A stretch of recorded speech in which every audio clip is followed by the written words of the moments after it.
Give me a second as I catch up on the chat here real quick. Ooh, let's see.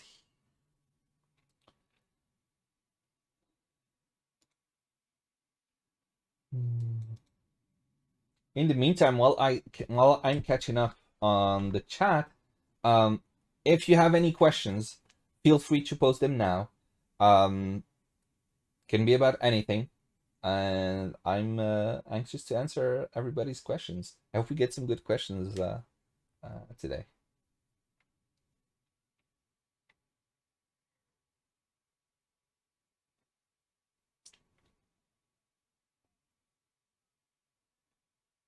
VT Tom, that is a very good question about hiding the links.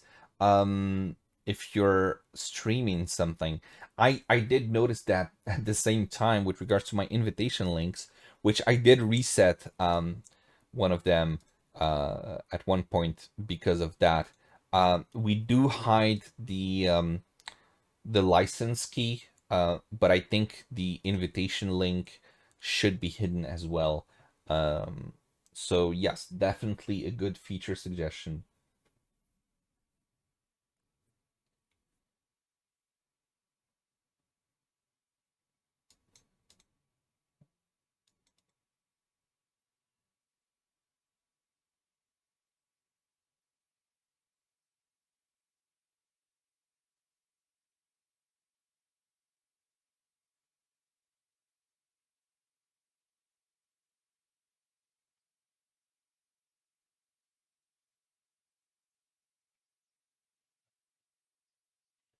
The Nickel Midwest wants some stickers.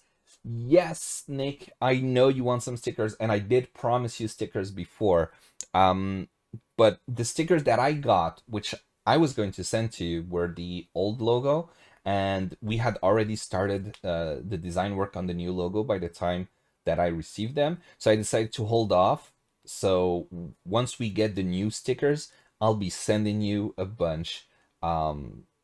So don't worry about that. I have your address. I'll send you that. Don't worry. Um, oh, right. Thank you, Destiny. If you want to follow us, yes, I should learn to get into the habit of that. Please follow, hit that subscribe button, and all the other stuff that most YouTubers are used to saying. Um, follow us on our social platforms, Reddit, Discord, Twitch, something like that. Um, I think I need a script to read for the signing off portion. But yes, the links to our socials were posted by Destiny Gray on the Twitch chat just a few minutes ago. So you have Phalanx having a question regarding the backup feature. Does it save your chat log? Yes, it would save the chat log because it saves a backup of your entire world database. And the chat log is part of the world database. So that would save the chat log along with it. So you basically, it's a snapshot in time. So you basically go back to that moment in time when that game existed. Do note that it is the game's database itself, not the assets library. So within the Forge philosophy, the data from the world and the assets library are two separate things. And so if you delete an asset from your assets library, even if it was referenced in a past uh, backup or save point, as we're calling them, that asset is not coming back to life. Basically, it's just that world itself. So you might have some tiles that are missing or something like that, but everything else, whether it's the chat log, any world compendium, any actors, scenes, combat, anything like the world itself, would be restored.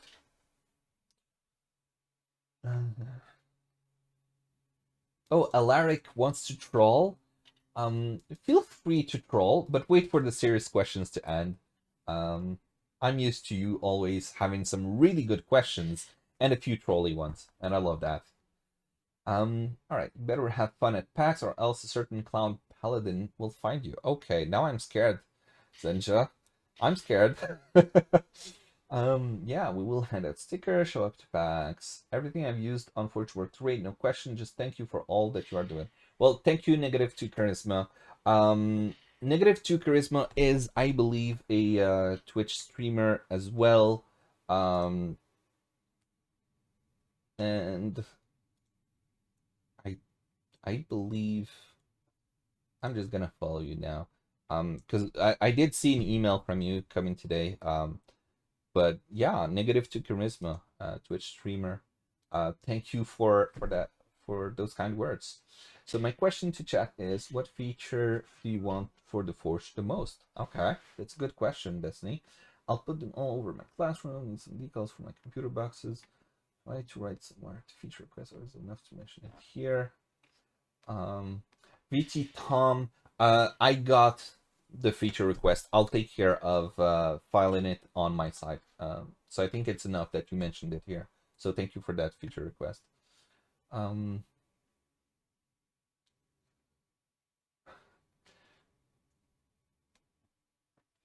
It's fine. It runs Twitter for switch to Forge. Who runs the Twitter? It's me usually, and Destiny also. Destiny is my executive assistant, so he handles quite a lot of stuff and is also keeping an eye on Twitter.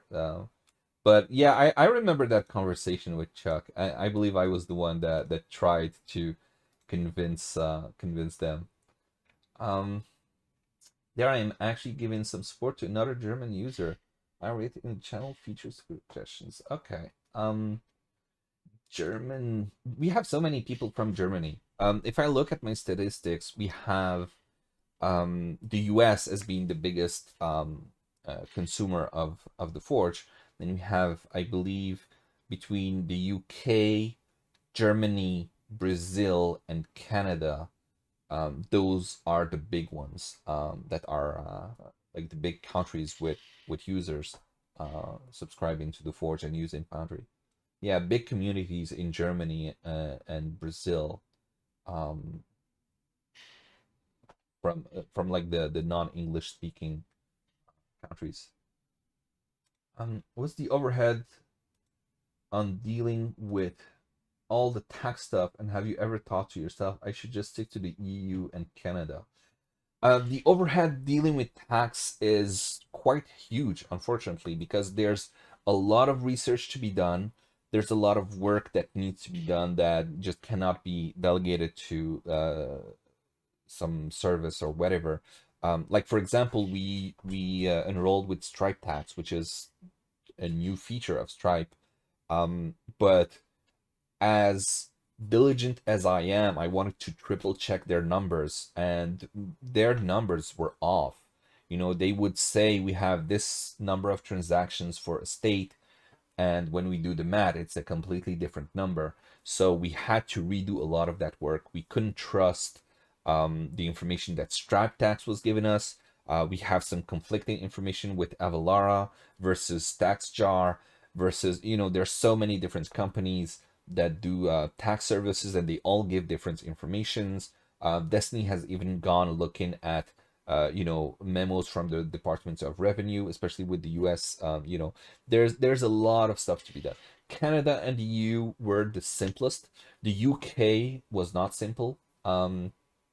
Especially, I mean, particularly after Brexit, that just complicated everything. The US is extremely complex.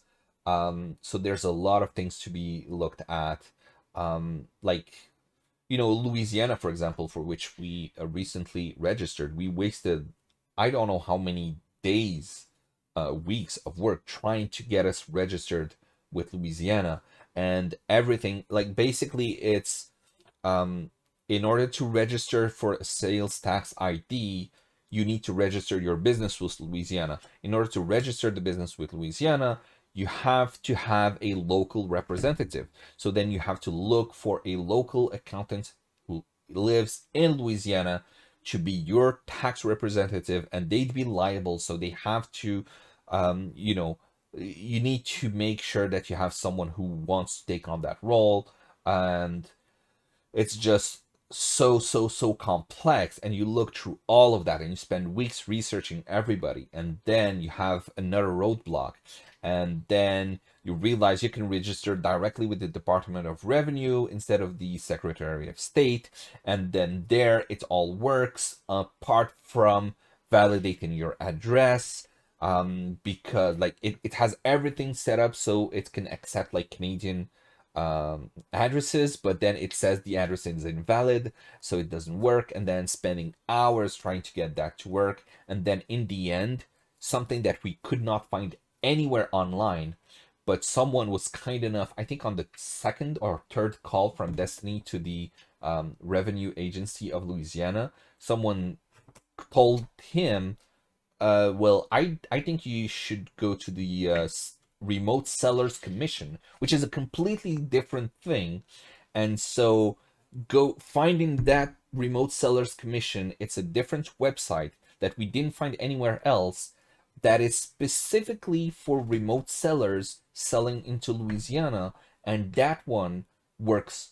And that was like a 15-minute task, or like 30-minute to just register and everything, and we got the tax ID, and that was just a breeze. But before getting to that 30-minute to register, that was weeks and weeks of research and time wasted. And that's just one state, that's just Louisiana.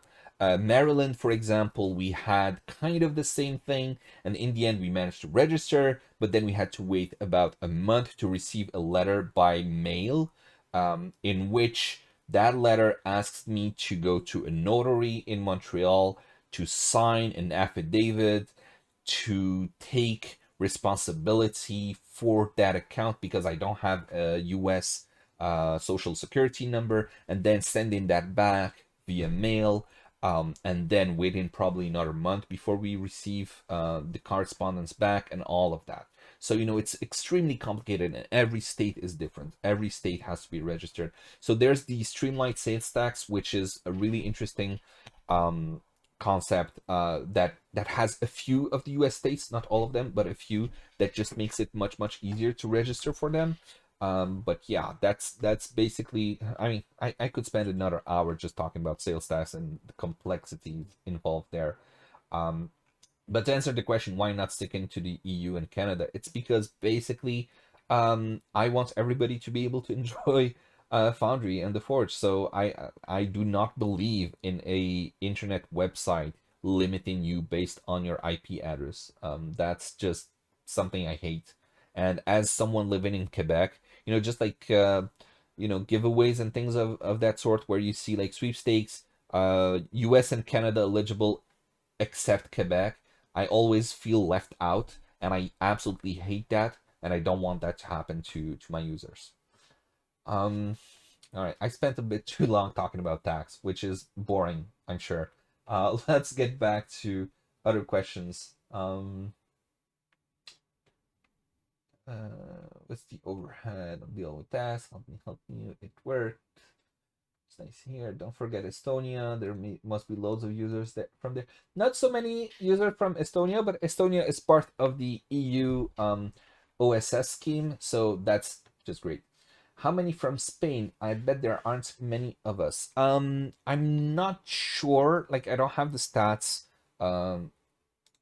ready to look at. Let me see. But there's a few people from Spain. Not as big as the other countries I listed, but yeah. Felipe, why not South America server? That's a good question. I'm also asked sometimes why not a West Coast America server. Every single server has a huge cost. Not just cost in the server itself. Because I mean, obviously, if a server goes down for whatever reason, you don't want the forge to be inaccessible. So we need a minimum of 3 different servers. So if there's one that fails, then there's a backup and a backup to the backup.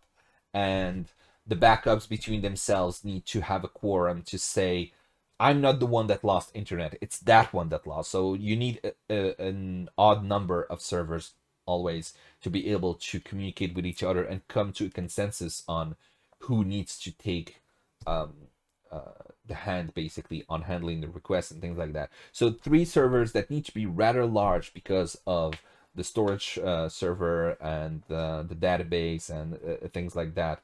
So there's a high cost for every single region. But beyond that server cost, the cost in maintenance, in, you know, um, like right now I'm doing the backup stuff, right? I need to do a backup system for each different region.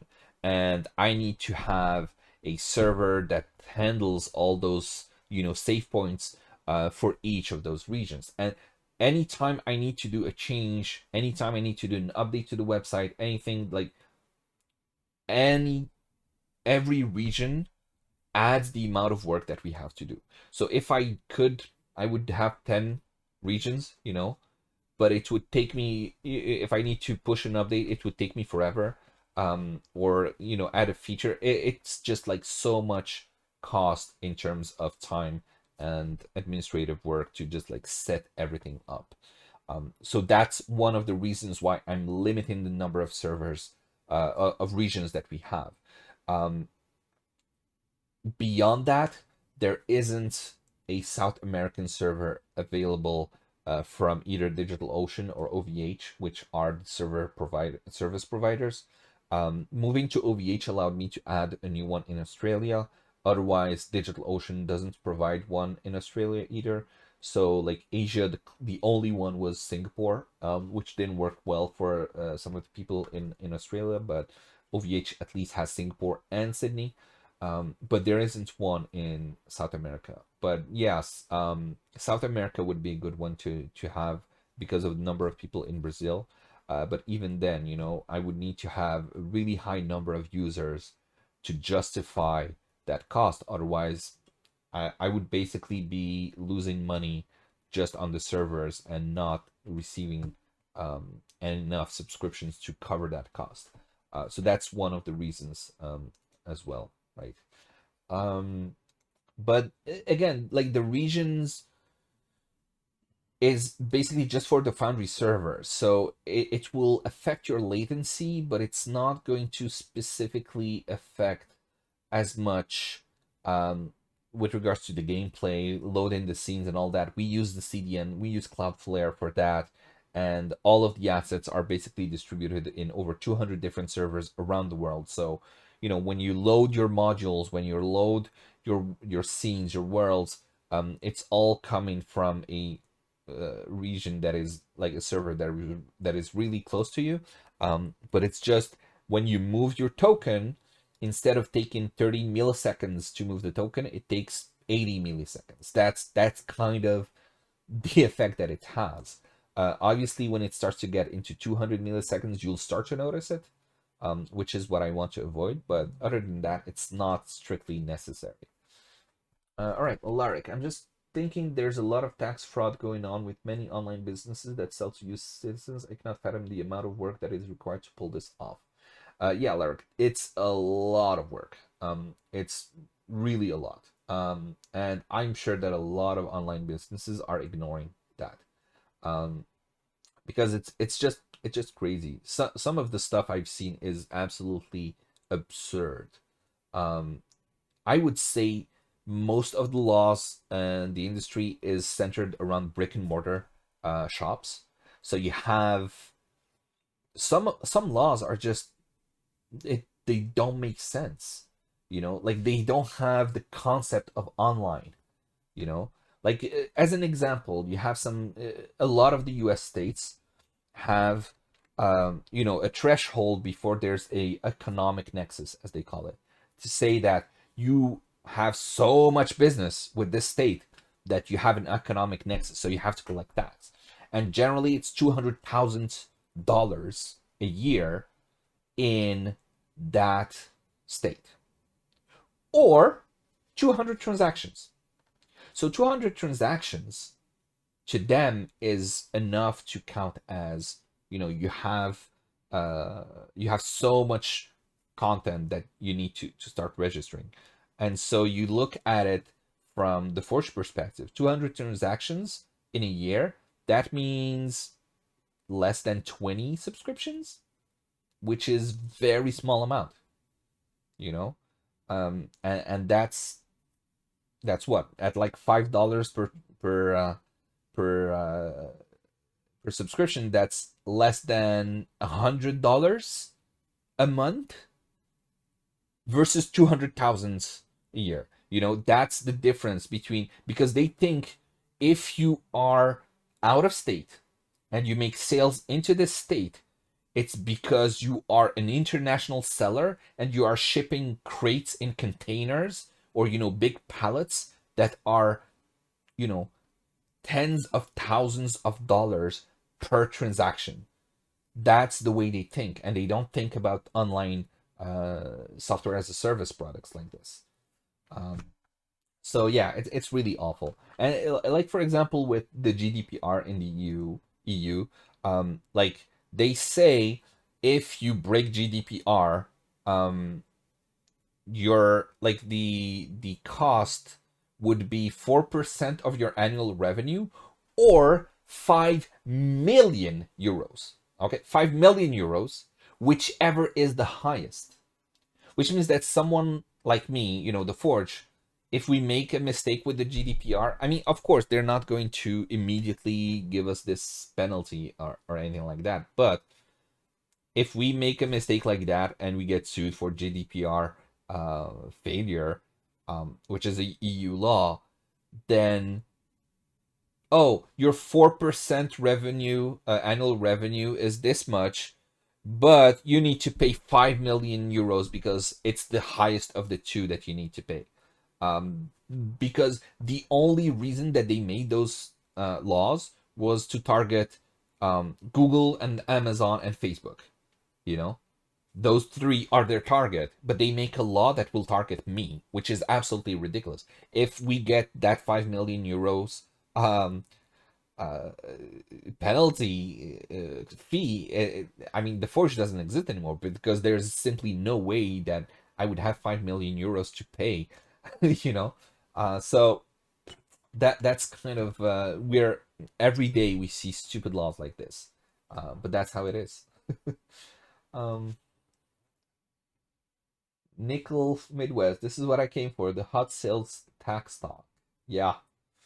I mean, I'm sure people are not that interested in sales tax, and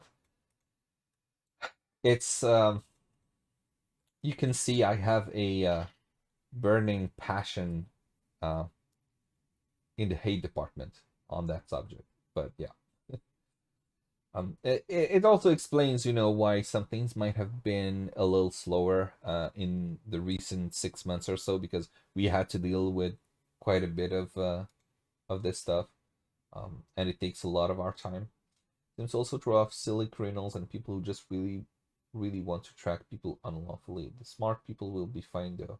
Drop business entity, start a new, done. Drop the. I don't think that it's that easy to do that. But anyway, um, so yeah. Uh, do we have any other questions? Hopefully not about sales tax, because I talked a bit too much about that already.